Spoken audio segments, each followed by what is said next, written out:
वेणी करण्यासाठी पण हा सुपारीचा किंवा जर नारळाचं जे झाड असतं त्याचं झाप असतो त्या झापापासून हा दोरा काढला जातो किंवा केळीचे हे असतं जे खोड त्याचा जो धागा असतो त्याच्यापासून ह्याची माळ केली जाते। तर ही करताना याला तर टोक असतं, सुईची किंवा धाग्याची गरजच नाही। हे असं एक फूल ओवून घ्यायचं आणि अशी गाठ मारून घ्यायची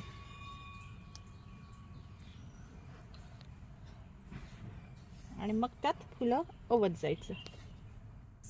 तर बकुळीचे हे बघा मी असे गजरे छोटे छोटे करत आहे आणि ह्या गजरे केलेले आहेत ते आपण झुरळे येऊ नयेत म्हणून कपाटात किंवा जिथे आपली बुक्स असतात तिथे, भांडी असतात तिथे, आडगळीतलं सामान असतं तिथे, तर त्या ठिकाणी आपण जर असे हे गजरे करून ठेवले तर त्याच्या वासाने झुरळ येत नाहीत आणि एकदम म्हणजे हे कुठलेही केमिकलचा वापर न करता झुरळांना आपण घालवू शकतो।